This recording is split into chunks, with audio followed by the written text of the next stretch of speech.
All right, welcome back, everybody. We're here for another episode of Comeback Stories, and today's guest is our first repeated guest. He's a three-time international best-selling author, a top 100 business coach, the executive producer of Entrepreneur's #1 digital business show, Elevator Pitch, and the host of the top entrepreneur podcast, The Playbook.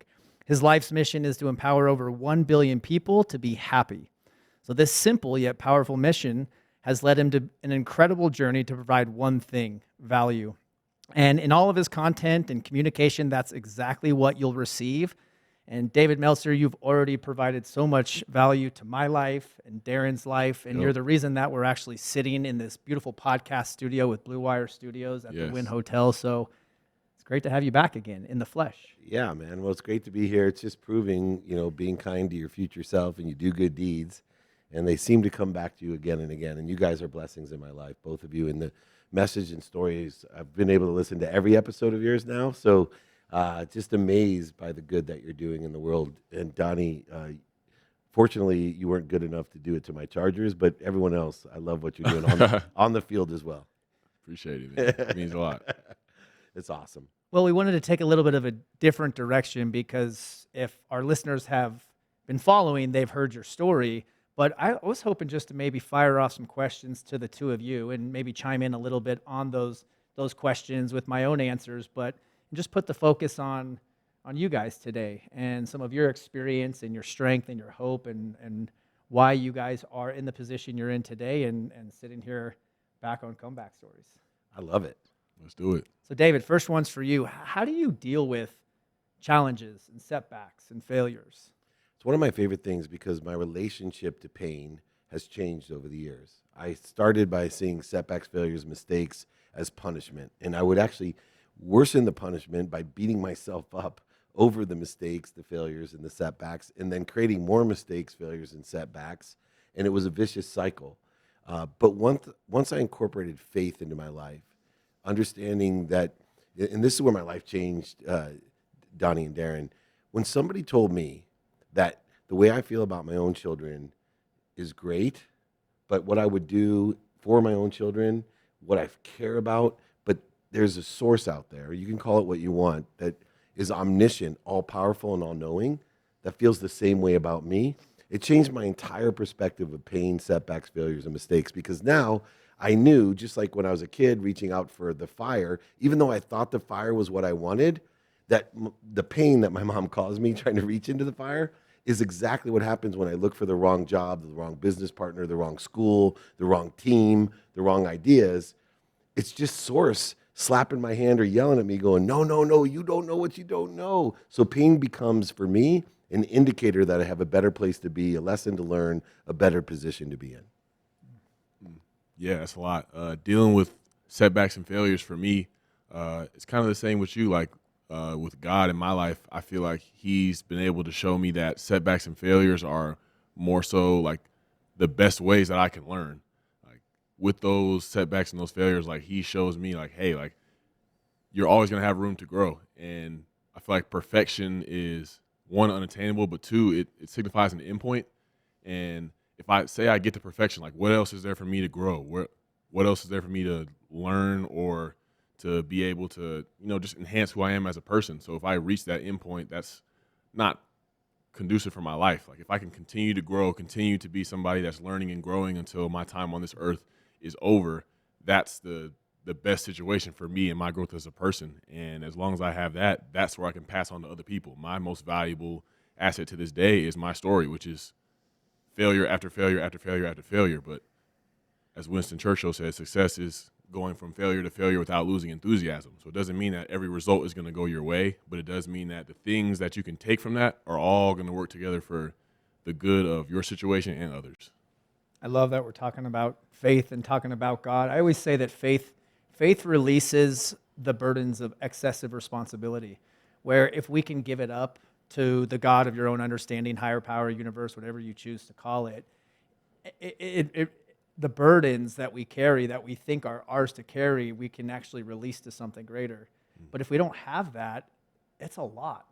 It's heavy, and it can weigh you down, and it can keep you in a stuck, small place. So to have that faith and have that foundation, it's unshakable, and I'm glad we're bringing it to service and talking about God.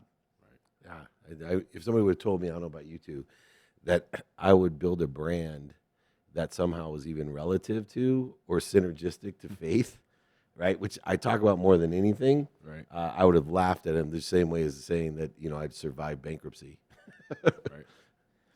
I have a mentor friend, Joe Polish, in the marketing world, who talks about the first domino. That person in your life that first domino, who had that positive impact on you that ultimately allowed you to be a domino for other people. So who was your first domino? Whew, probably my mom. And, I was saying my kids, I have 4 of them. They don't listen to me. I got 3 daughters especially, but they watch me.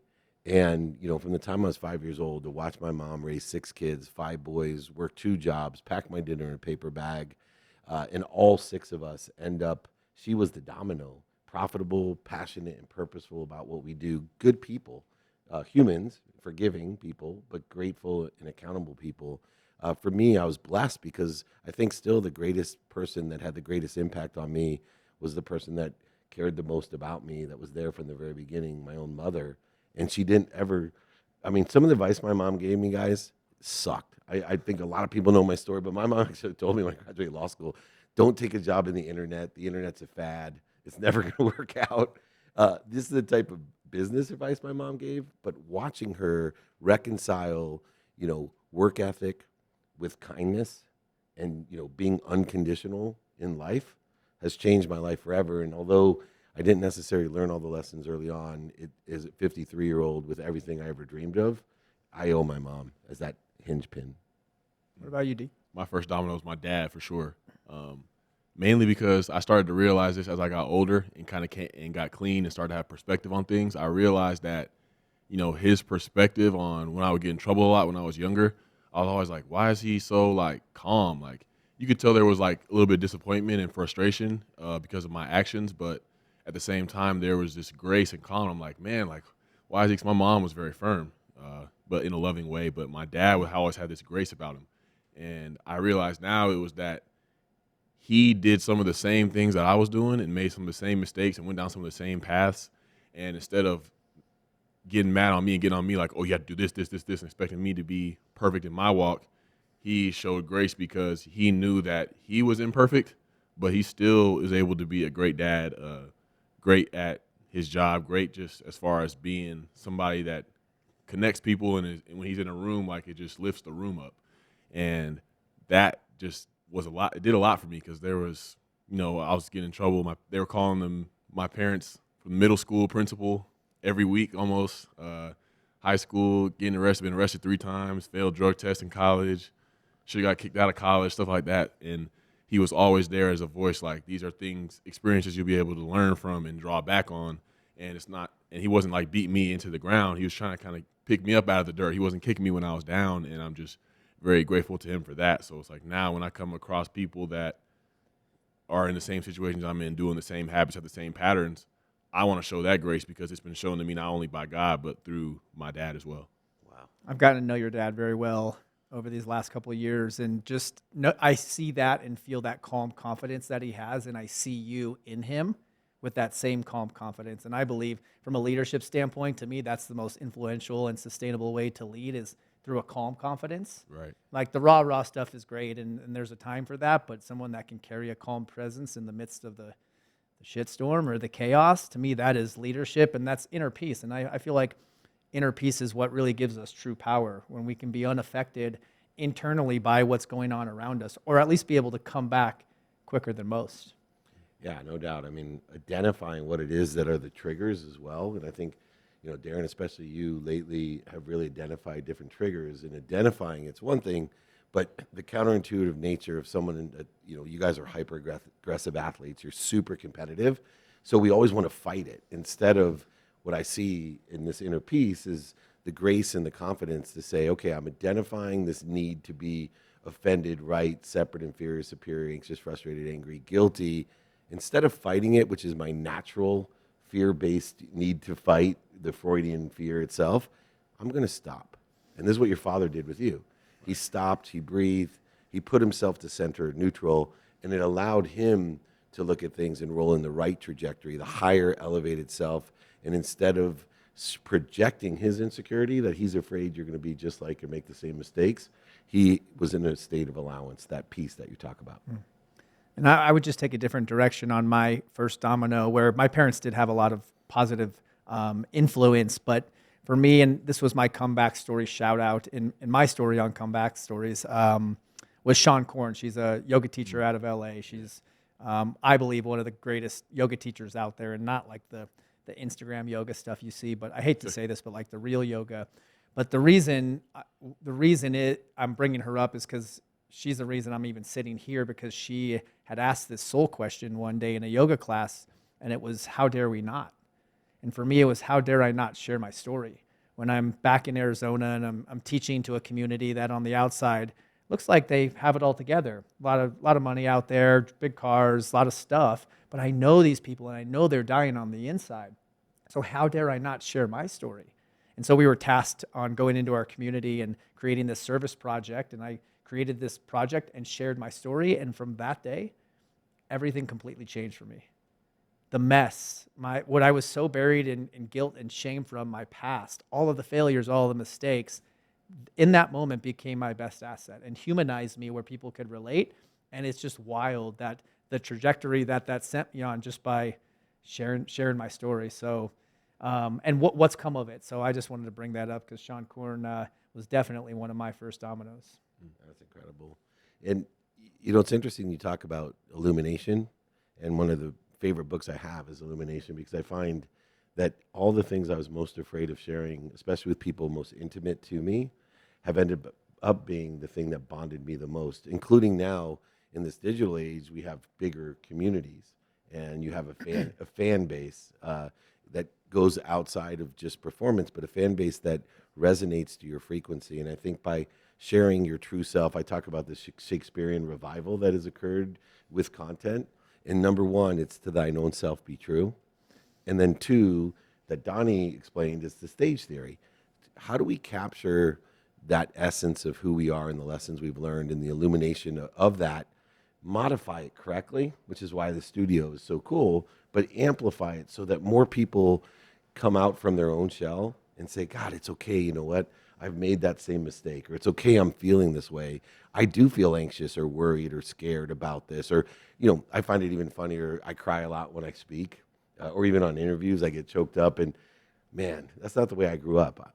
I didn't even remember my father ever crying. But as so many people think that's one of the most powerful, courageous things that I do. And yet, you know, still, if you're a woman crying on stage, they think you're weak. If you're a man, all of a sudden it's a superpower. Yeah, I think that going on your platform and letting your whole self out, it gives people permission to like let go of like the weight of their past, I feel like, because they may be able to see somebody like me, and if they don't know my story, they're like, man, he's in the league, he's doing this, but man, I've done this, I didn't get to do this, I missed out on this. But it's like, no, like me putting my story out there, somebody's like, oh man, he did all that and went through all that and is still here. Oh, like you said, how dare I not go after this? Because I think I can do it too now after seeing this. So when you present yourself in that light, it makes people be able to reach out and touch you and be able to walk in your shoes a little bit, because sometimes we may seem a little larger than life. We can be super successful and write all these books and do all these things, and people are like, man, that seems insurmountable. But it's like, no, like I went through these things, and because of these things, I've now been inspired and have a perspective to where I want to share and give this to you so you can keep giving on to somebody else. So that's just the power of vulnerability. And it's hard, you know, you want to keep it inside, you want to keep it tucked, because it's like, no, this is like your secrets. You want to keep them close to you, but when you put your secrets out there, it's not only freeing you, but it's freeing a lot of other people as well. Well, and I say this all the time, that pain is part of the shared human experience. It's actually what connects us all. And so when we can see that in other people, we see ourselves in other people. So when someone might have a bigger stage, like one of you two, it gives people permission. And I think everybody that's sat in this chair, that is the commonality. It's the pain. It's the struggle, whether it was self-inflicted pain or it was trauma or whatever. It's what connects us all. And I think that's the importance of being in the work, in personal development and going to therapy and taking care of yourself, because what happens, like if you give COVID, could be a great example where you would think that would have connected everybody, because no one was immune to it, but you saw all this projection and separation, and it's a direct result of unfaced fear and unfaced trauma. It's interesting you bring up COVID. I'm a big fan of Deepak Chopra, and I was blessed to have him on my show. And I asked him, about COVID. I really want to see an enlightened perspective of what grace could we bring, or light, or enlightenment can we bring from something that brings so much pain and even death to people. And the interesting reflection that he gave was that for the first time on earth, everyone, for the first time ever on earth, because of the technology we have, the communication, exposure, and awareness, for the first time on earth, every single person at the exact same time was concerned about human existence. Never before in the history of the earth was every human being concerned about human existence. And these are the type of conversations, right, that just blow my mind. Because just when I think, I study so much, I'm researching to help other people, and I understand how this is all working, and I'll pursue more. Someone like Deepak Chopra or Sadhguru comes up with like this simple statement that completely shifts the paradigm. I hate to, steal your guys' show, but I'd love to know from each of you guys, someone that you had met that gave you that little gem or nugget.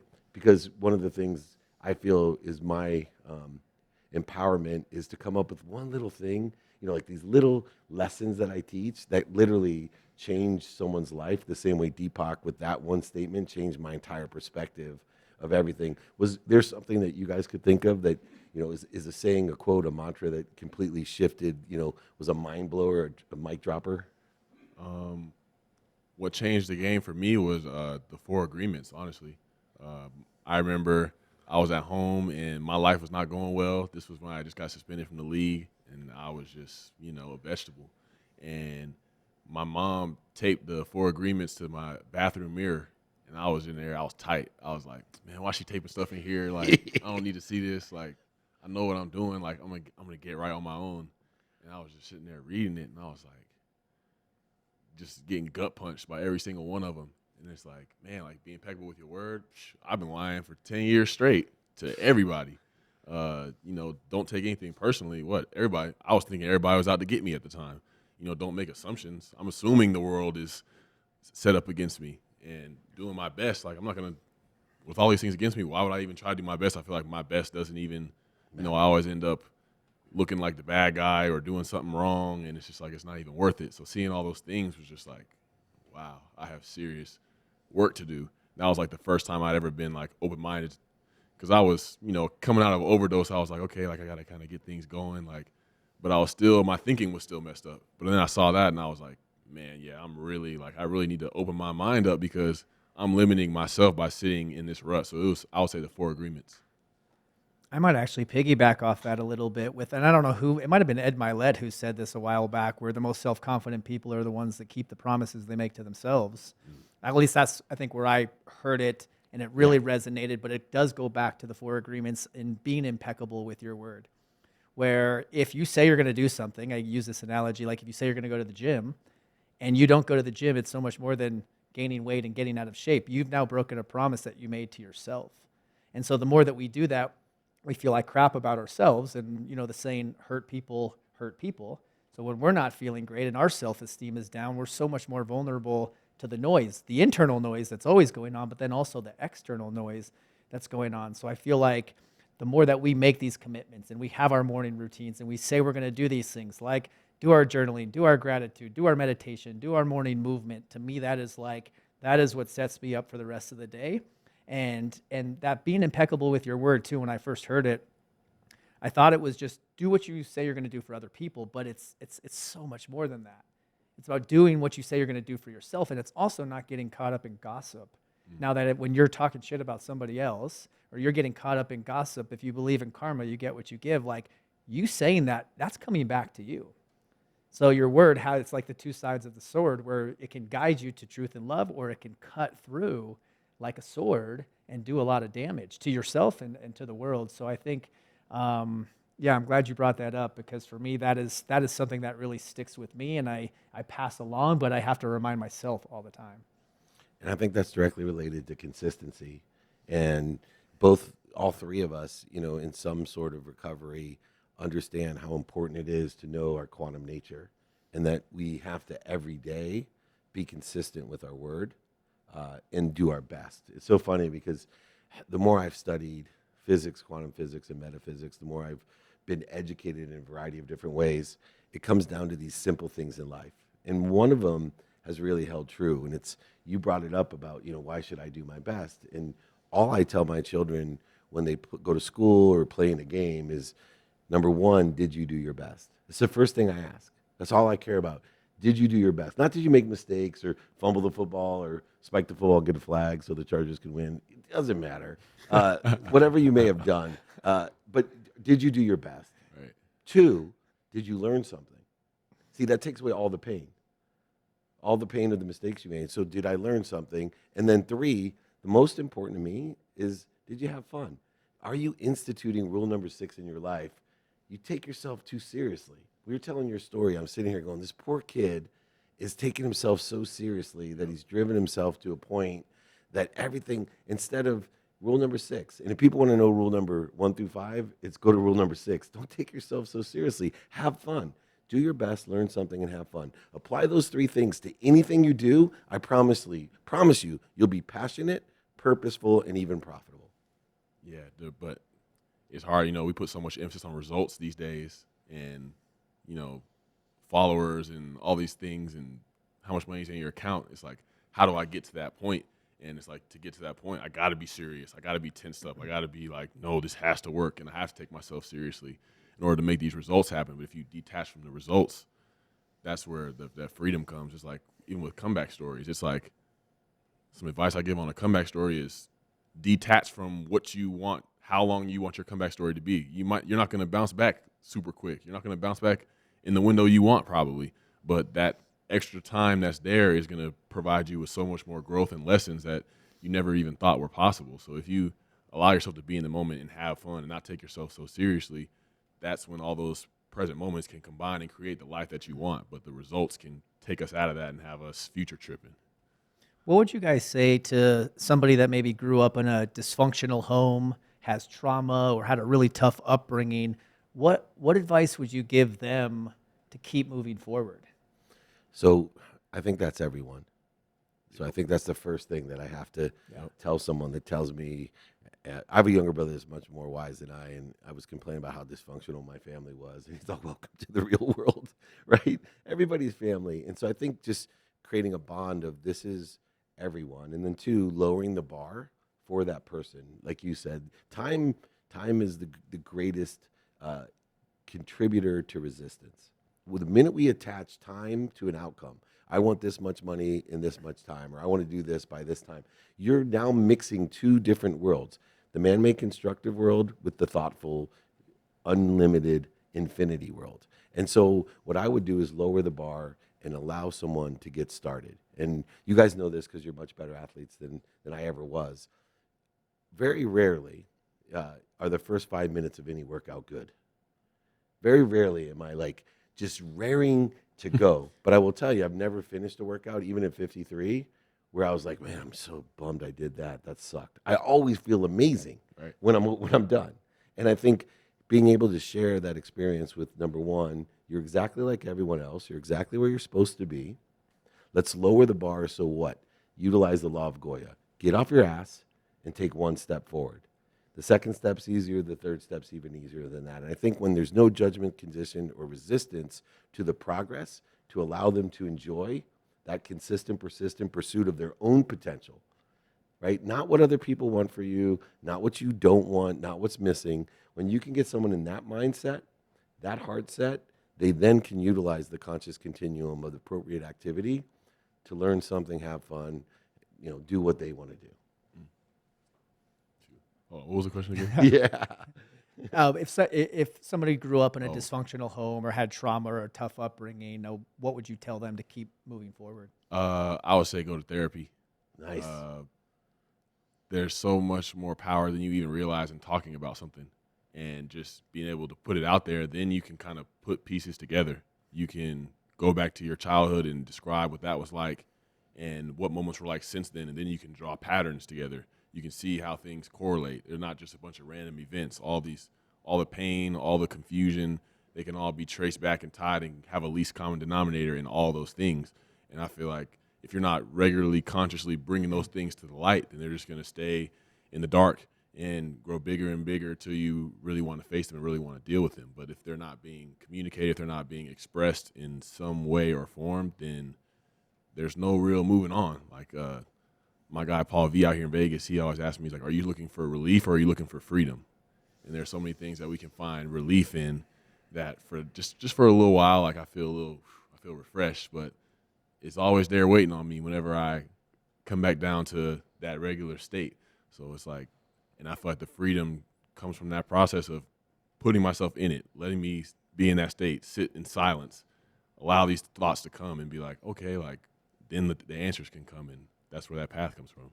Yeah, I believe therapy connects the dots. And it also allows you to go back in a safe space and maybe reframe or rewire or attach some different meaning to it. But then also sharing it, just getting out what's inside of you. Because if you don't get it out, it turns on you and eats you up from the inside out. It's like what we suppress turns into depression. I think Trent Shelton said that on our show, one of the first shows. And so being able to process it and move through it and verbalize it and do it in a safe space where you can kind of attach some different meaning to it and learn and grow instead of maybe staying stuck in victim. And not to say you maybe were the victim, but to stay in that mentality where in recovery we talk about how acceptance is the answer to all of our problems, where it doesn't mean we have to like it, doesn't mean it was completely wrong, but at some point we have to accept that it happened so that we can move forward and not stay stuck.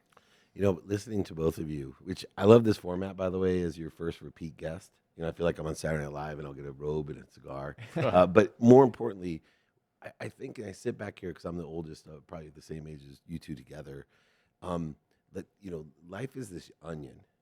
And every layer that we take off, we learn more and more. And I sit here, and your answer was completely divergent from what I thought you were going to say when you said therapy. And self-admittedly, I'm someone who has spent at least the last 16 years in my own recovery, helping other people on a mission. But I never went to therapy until about 9 months ago. I suggested it to a ton of people, right? And once again, you talk about dysfunction and these traumas. I didn't even admit to myself sometimes till Sugar Ray Leonard and I were together, and he admitted, that he was abused as a child, sexually abused, and I was sexually abused as a child at 9. And I just blacked it out. And until it was like a blackout that, well, I don't need therapy. Donnie and Darren need therapy, not Dave Meltzer. I got it all together. I've already went through, I proved it because I'm back and bigger. I can't tell you how much I've learned from therapy and how, it's not just for everyone else. That even at my age and my experience and the things that I study, I had no idea how powerful it is to sit with and have someone ask you the appropriate questions. And one thing too, because people think you don't have to go with the first therapist that you meet. I think it's important to have the right therapist. I don't know if you guys have gone through one or two or had to find them, but I find that for me, it was really important to find the right person to ask the right questions and allow me to learn the way that I learn about myself. And it's a healing, and it's so powerful. I just had to interject because it's a powerful answer that a lot of people are saying there, oh, that's for somebody else. If you're not in some sort of therapy, you're missing out. Right. And I appreciate the honesty in that. It's sometimes I think we, as thought leaders or teachers or motivational speakers, that sometimes we can often trip over some of the same stuff that we're teaching, right. And it's just cool to see somebody at your level just be honest about that. It's inspiring. Well, you'll find from doing these interviews, right? Like, you sit there and go, oh, God, if I only, you give people advice. And my favorite line is, you should really take that advice, you idiot. I say that to myself every day because I channel stuff too, right? I'm like, you're sitting there like an expert. Dude, you don't even do that. You better take yourself for real. I don't know if you guys ever feel that way in an interview. Yeah. You just saying that bring up multiple times where I've just taught this amazing yoga class. Great message. Zen is all hell. Everybody's blissed out. And then I pull out of the parking lot and somebody cuts me off. And it's like I immediately go into reaction and I'm like, dude, Donnie, you need to remind yourself of the stuff you're telling your students. Right away, just tripping over it after all that beautiful message. It's so true. I'm in the work. I'm in the work with everybody. Trust me. Right. In the progress. What I wanted to talk a little bit about self-sabotage, because I think no matter how evolved we might think we are doing the work, having a coach, having a therapist, self-sabotage is there for everybody. So I'm just curious, like, how does that still show up for you today?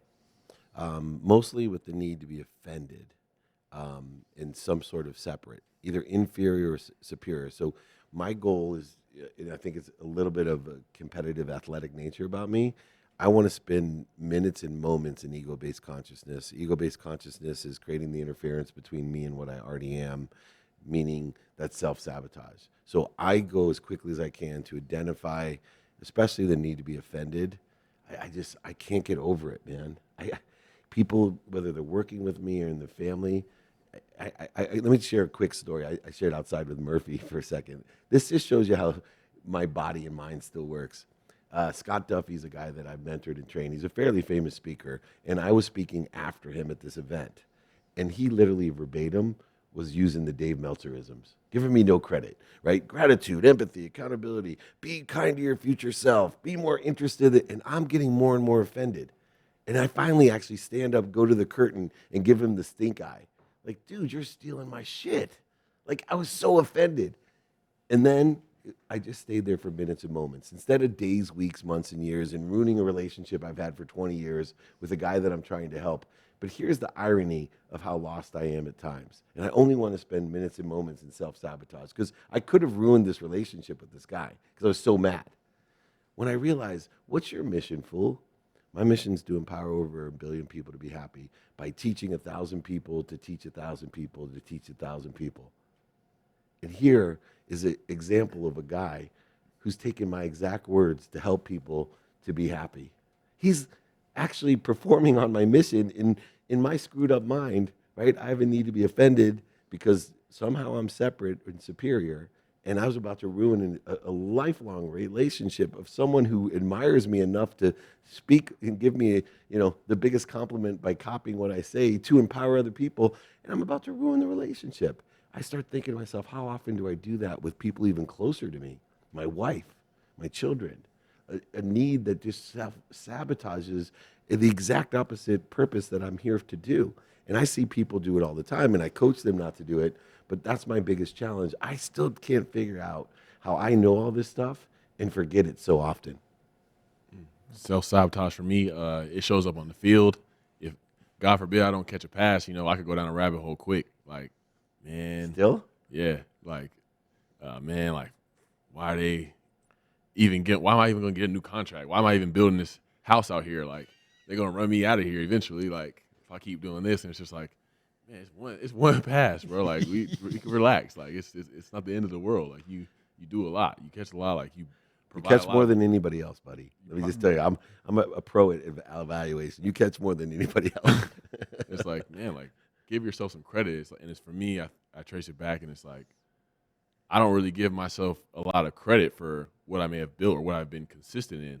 And then if there's one little blip, one false step, it's like, let's just tear it down. Like, let's just blow this up. And it's like, relationships with women as well. It's like how fast I can go into the future and then just psych myself out of even want to, like I could hung out with a girl like once or twice and I'm like, oh man, like if we end up doing something physical, like she's going to get hooked. And then it's like, oh man, like I'm going to have to do all this and go to this with her and do all these things. And then she's going to want commitment at some point. And then it's just like, all these things are just revving 1,000 miles per hour. And then I'm just like, nope, I'm out of here. Eject button. Nice. And that's what it looks like. It just can accelerate so fast out of nowhere. And like you said about practicing what you preach, it's like I can be preaching these, mindfulness, just breathe, but those rabbit holes can spin so fast, and I'm just like, oh man, like, and then I'm not practicing what I preach, and then I think I'm a fraud, and it's just like it can just. How do you take yourself out of it? Like, do you have a practice of saying, because you catch yourself, right? You start thinking, wait a second. Right. I'm a great football player. One pass, right? Like, how do you quickly get back to center so you can go ahead and catch the next pass? It's breathing. Breathing. Yeah. And then I just recently started to, like, the thoughts that I have, saying them out loud, too. Like, don't forget who you are. Like, don't forget the value that you brought to this team. Don't forget how you show up every day to work and how that translates into the game. It doesn't translate into perfection, but it translates into your best effort, which usually looks good 9 times out of 10 with the abilities that God's blessed you with. Now I start saying the things out loud. That's when I'm like, okay, like that's the roommate in my mind, like the untethered soul. It's like, But sometimes I identify with that as me, and I'm just like, man, here goes my mind again, like, and let my mind take over. But in reality, I don't always have to let my mind dictate. I don't have to let it dictate at all. Is that self-sabotage for you rooted in the not enough story? Is that where it's Yeah, it is. Like the women, for example, is like, man, I've never been faithful in any relationship I've ever been in. So how am I going to even make it to these next stages? So let me just end this right now. Or in football, it's like, I mean, I've had a couple good years, but it's like, I mean, they're going to find out I'm not that good of a football player at the end of the day. Like they're going to find out it was fun while it lasted, but at the end of the day, like I'm not that big of a guy. I'm not that great. And it's just like those things can take over because that not enough loves to pop his head up, especially even when things go well, I can vividly remember like I had like a 200-yard game, and then it's like the first practice after that, I'm like, all right, man, like, don't drop this pass now. And it's just like it always roots itself up, but I always have to have a plan to fight it because it's an everyday thing. As soon as I think I got it, I'm good, it's coming right back. Thanks for sharing that. I mean, I feel like maybe you can relate to this with sharing this message and inspiring and empowering other people, that there's a very common theme wherever I go, and it's that we all have this not enough story to just one degree or another. And so to be able to recognize it, and I think the access point to freedom from the self-sabotage comes from awareness. Awareness is the first step in creating any kind of change. So we have to have practices like breathing or little acronyms or affirmations or saying things out loud or having a consistent meditation practice. Like this is what will loosen the grip in a natural way. There's other things that can loosen the grip in an unnatural way, like drinking, drugs, phone. But I think that awareness is everything. And that's why having some type of practice that allows us to cultivate more awareness in our life can wake us up out of the trance. Yeah, no, that I think 4 things that I realized, that idea of I am healthy and the importance of your health, because that'll stop you from doing some of the artificial things that can bring release to you. And then 2, I am happy. That's your natural state, is happiness.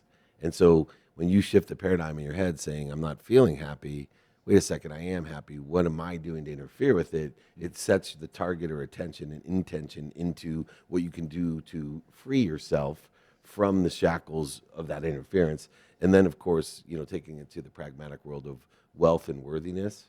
Sometimes we too closely tie our bank account to our actually worthiness, which was my childhood problem, because I grew up so poor that if my bank account went down, I wasn't worthy. If it went up, all of a sudden I'm better than everyone.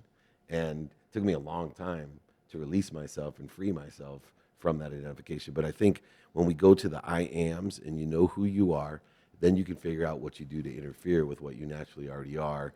And once again, faith tied to the fact that I'm more than all right. Where I'm at is where I'm supposed to be, but that which I'm connected to and through is the all-powerful, almighty God. And how could I ask for a better parent, a better guide in this journey than somebody that's all-powerful and all-knowing? And I just have to be humble and say, I'm not all-powerful, I'm not all-knowing, but thank goodness that I have someone directing me to the right places at the right time. It's powerful. What could you guys use less of in your life right now? Ego. I second that. Yeah. For myself, not you. Yeah, I'm right in line with that. I would say less hurrying. I'm reading this book right now. It's called The Ruthless Elimination of Hurry, and I read the intro and the first chapter, and it's like I felt like I got jumped. Like just everything that they're sharing in that book, it's just like really beating me up. And it's like how they talked about the acronym. It's like, oh, I'm good. I'm just busy. When you talk to somebody, and it's just like, well, what? Like let's unpack that. Like, why are you busy? Like, what are you running from? Like, what is this busyness accomplishing for you? Because if you're speeding through all these things and checking these things off, it's like, are you really putting the best quality that you can into them? Are you really as present as you think you are, or are you already thinking about the next thing while you're doing this thing right here? And so it's really grabbing me by the neck and just, looking me dead in the eyes. So it's a little less hurrying, a little less saying yes to everything, a little less of, trying to push my brand so hard that, my self-care starts to slip a little bit. So it's just trying to find that balance of, yes, putting myself out there on this platform is great for others, but it's like, what is it all if I don't have anything left? Like, what is it all if I'm just like, like depleted after I do all these things every single day? Like the service aspect is there a lot in my life. I feel like that's on par, but it's like sometimes I feel like it can be at the detriment of myself sometimes. A great mantra I use, because I can relate a lot to the hurrying thing, is that I have no time to rush, where it kind of stops me in my tracks, and I just get kind of caught in that loop where if I can take a step back and be in that mode where if you're rushing around, I mean, you're not present. Your mind is somewhere, and your body, our body is home, and our mind is usually somewhere else. So to be able to bring it back is powerful, and that's just a pattern interrupt, a positive pattern interrupt that I will use to slow my roll. So I can relate a lot to the hurrying thing. Yeah, well, busy to me is interesting because a lot of people will tell me they don't ask for my help because I'm busy. And to me, I always say, wait, hold on a second. I try not to be busy. I like to be accessible. And think about when you're talking about hurrying or rushing or getting so busy that you forget to make money in business. And I see people going through the motions all day long to compensate for the fact that they're not making the objective that they want to make in a business setting or in their personal lives. Accessibility is a duality. And that duality is number one, and this is going to apply to how you feel depleted, is how accessible am I to others? The problem with being so accessible, and I'm one of the most accessible people on purpose, I'm one of the most accessible people on purpose, meaning I'll make myself accessible to you for being on purpose, to help you, to be happy, to make money, help people, and have fun, which is on purpose to me. But more importantly, where people fall off is this idea of being accessible, meaning, am I accessing what I want?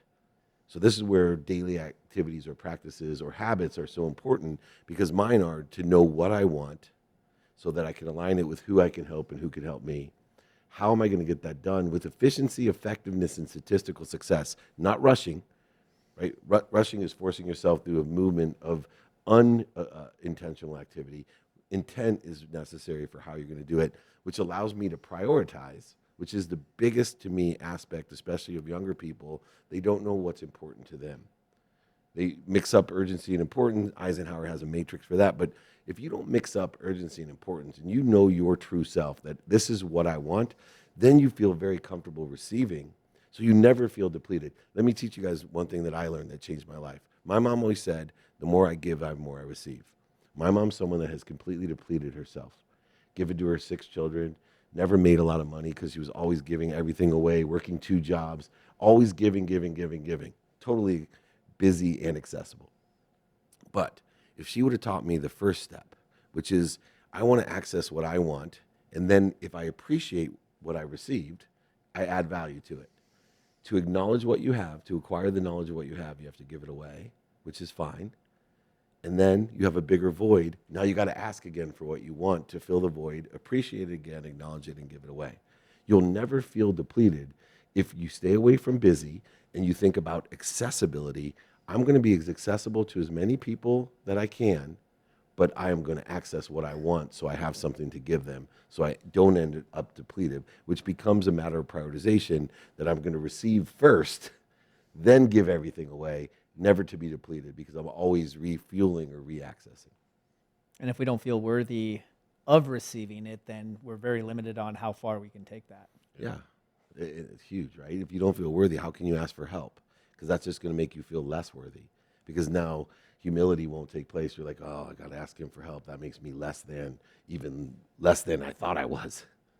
Right. It creates that inner turmoil where it's like, you know that you want something, but it's like then you don't feel worthy of it. It's just like this constant push and pull on the inside of you, and that depletes you in its own way.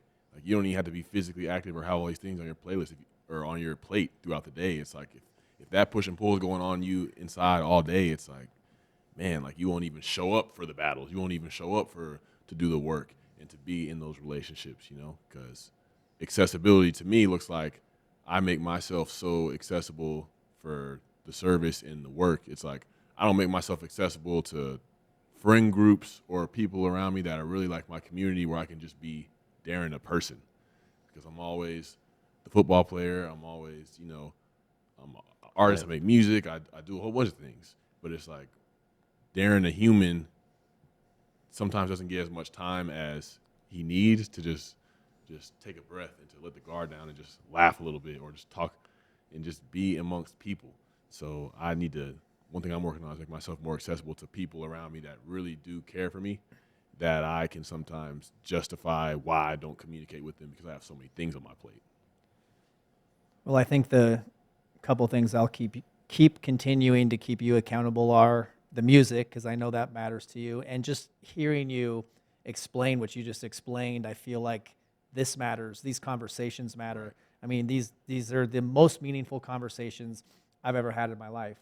And the gratitude that I have for both of you guys and for David for just allowing us to make this happen and to listen to these conversations. I mean, for me, meaningful conversations have become like relationships is like one of my core values, but in that becomes meaningful conversations, real talk. And I don't think it gets any more real than the conversations that we're having right now. And it's just a blessing. I feel like we could talk about this stuff all day long, so we might have to save it for another episode. Right. Well, you're making available the ability to liberate others, to liberate themselves. And I'll tell you from the first interview, especially Darren, I'm telling you, man, you should use this format because this suits both of you really well, but allows people to really get to know who you are instead of, a back and forth questionnaire of, maybe more surface issues. That to expose and liberate your light, especially, in this format, is going to help so many other people liberate themselves as well. So I just want to give you both my enormous gratitude and know that however I can be accessible to both of you, whatever I can do to help promote, amplify, or assist you in any way, I'll be back for sure. We will have you back. The value you've added to both of our lives is invaluable. So we appreciate you, man. Appreciate both of you. Yes, God sir. bless both Thank of you. you. All right, we're out. Peace.